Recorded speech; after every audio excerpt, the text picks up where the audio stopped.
Danas razgovaram sa Jelenom Smiljanić, psihologom i psihoterapeutom u edukaciji, koja je zaposlena u specijalnoj bolnici Čigota na Zlatiboru u Centru za prevenciju i lečenje gojaznosti kod dece i adolescenata. Jelena, dobar dan i hvala što ste pristali da učestvujete u našem projektu i mnogo nam pomognete. Dobar dan, zadovoljstvo je moje.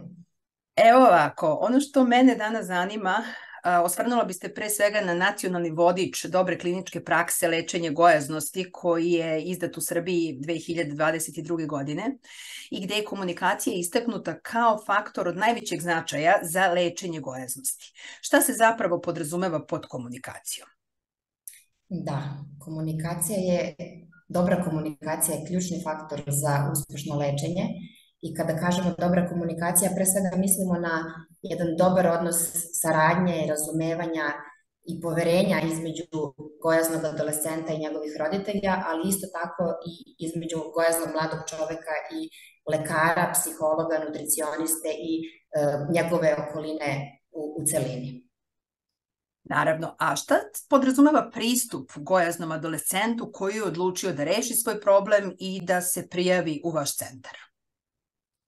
Pa pristup podrazumeva pre svega vreme koje je potrebno da bi se zadobilo poverenje mlade osobe, takođe strpljenje, razumevanje, pažljivo slušanje, to je jako važno kako bismo doprli do njihovog unutrašnjeg sveta, povremeno i smisao za humor i razne druge socijalne veštine koje su važne kako bismo im se približili što više.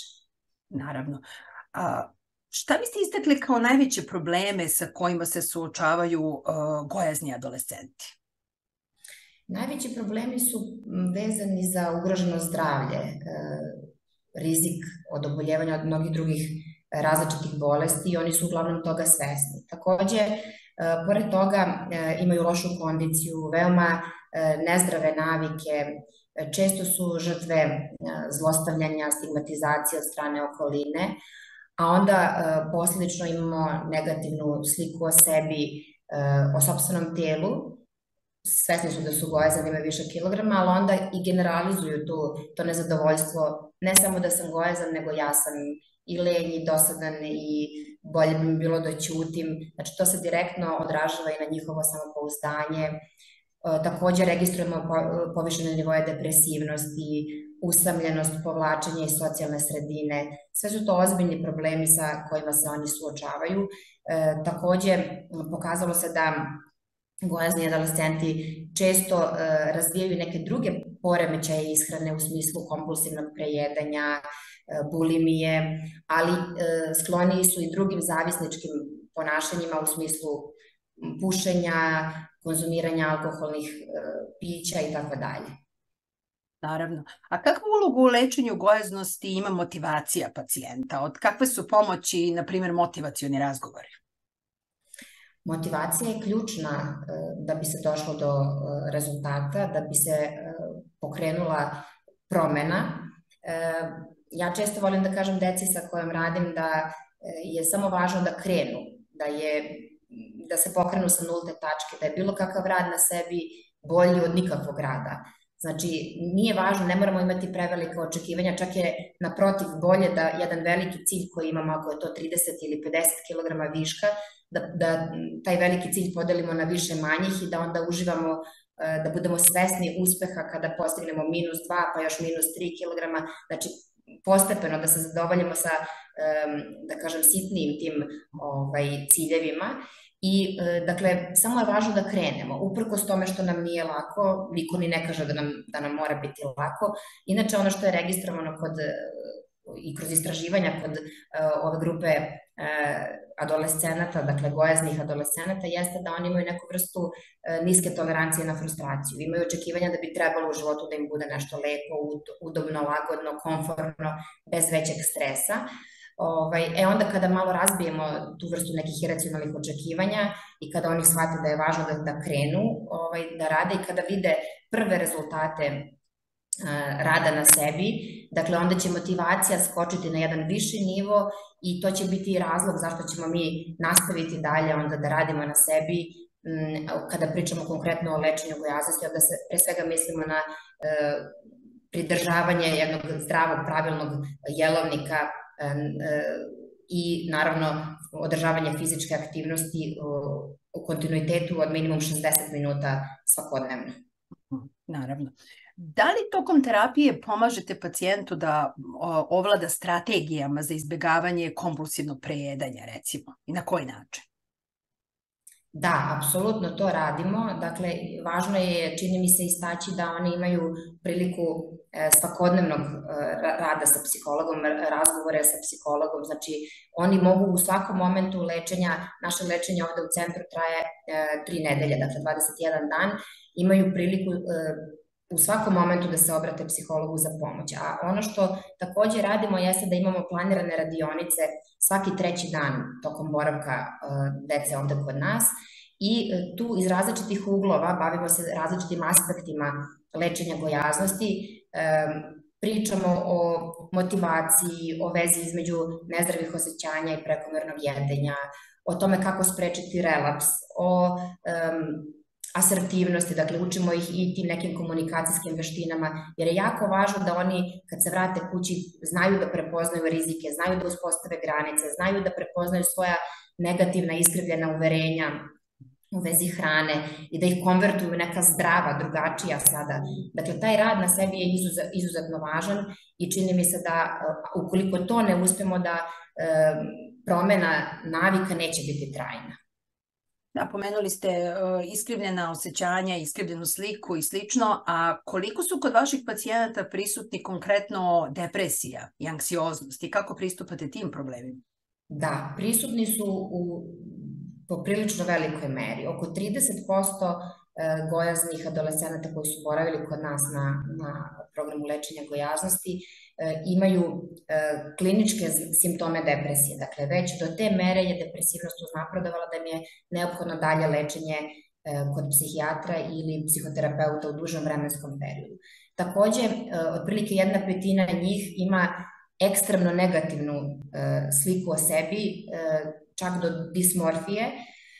Dakle, tu je isto neophodno uputiti dalje dete kada se vrati iz našeg centra, kada se vrati u svoje mesto boravka, ono dobija uput, dakle, za dalje lečenje, jer mi ovde imamo i jedno testiranje sa 3 psihološka merna instrumenta gde upravo radimo na detektovanju tih situacija, dakle, anksioznosti, depresivnosti, samopoštovanja i takozvanog lokusa kontrole vezano za gojaznost, odnosno da li su deca svesna toga da najviše oni utiču na to, na te svoje nezdrave navike i na to kakve su posljedice tih nezdravih navika, ili su skloni tome da se zaklanjaju iza nekih izgovora i opravdanja tipa to je stvar genetike, moja gojaznost je stvar neke sudbine, više sile, pogrešnog načina kuvanja moje mame. Ima verovatno i tih delova, ali definitivno je dokazano da loše pogrešne navike učestvuju u nastanku gojaznosti sa otprilike između 70 i 80%. Dakle, oni moraju da osveste i da prihvate sopstvenu ličnu odgovornost i tek tada onda možemo očekivati da će se i motivacija poboljšati i da će oni zaista privesti kraju ovo lečenje na jedan uspešan način. Najzad, pošto se uloga roditelja smatra veoma važnom zapravo u ovom problemu, kako roditelji mogu da prepoznaju da kod njihovog deteta postoji problem i koji pokazatelji su najznačajniji? Da, ne bih sada da ovo što kažem da ispane kao da kritikujem savremeno roditeljstvo, ali definitivno ono što će se isplatiti na duže staze jeste da roditelji ipak odvoje svakodnevno neko vreme za razgovore sa svojom decom, da ih pitaju češće kako si i da zaista slušaju šta im dete odgovara na to pitanje, da su spremni da uvaže njihovo mišljenje, da ih saslušaju, da pokušaju da ih razumeju, da se prisete sebe kako su oni izgledali, zvučali i razmišljali kada su bili u tim godinama. Pokazatelji koji nam govore da nešto nije u redu u tom samom odnosu između mlade osobe i roditelja jesu kada mlada osoba izbegava da provodi vreme sa svojom porodicom, kada je stalno nešto ljuta, kada se povlači, recimo odnosi svoje obroke, ne ruča sa porodicom, nego odnosi svoje obroke u sobu. Takođe, kada je mlada osoba neuredna, kada ne vodi računa o svojim stvarima, kada vidimo da je prisutno to socijalno povlačenje, da nema želje i neke inicijative da se druži sa svojim vršnjacima, onda je jako važno da roditelji nekako osluškuju sve te promene u ponašanju adolescenta i da što pre odreaguju, jer zašto lečiti ako možemo da sprečimo neke produbljivanje tih, da kažem, psiholoških problema. Eto, ispostavilo se kroz našu statistiku ovde da naši gojazni adolescenti svakodnevno provode ispred ekrana od 3 do 12 sati dnevno, a prosek je 5,5 sati. I onda kada meni kažu u razgovoru pa nemam vremena za fizičku aktivnost jer imam puno obaveza oko škole, moje logično pitanje je kako onda 5,5 sati imamo vremena za sedenje ispred ekrana, pre svega mislim na mobilni telefon. Takođe, oko 1/3 dece, to je mislim jako važno da se napomene, 1/3 naših gojaznih adolescenata imali su, nažalost, u iskustvu ozbiljno vršnjačko zlostavljanje, koje je uključivalo i Centar za socijalni rad i angažovanje policije i izbacivanje iz škole nasilnika i tako dalje. Tako da situacija nije nimalo jednostavna niti naivna i zato je jako važno da svi budemo budni i da pratimo, a pre svega roditelji, oni su najbliži i prva karika koja se dete može obratiti za pomoć. Tako, kao što ste rekli, potrebno je biti budan, pratiti i reagovati na vreme. Apsolutno. Jelena, mnogo hvala još jednom na ovom veoma zanimljivom razgovoru i svim korisnim stvarima koje smo čuli. Hvala i vama, sve najbolje. Takođe.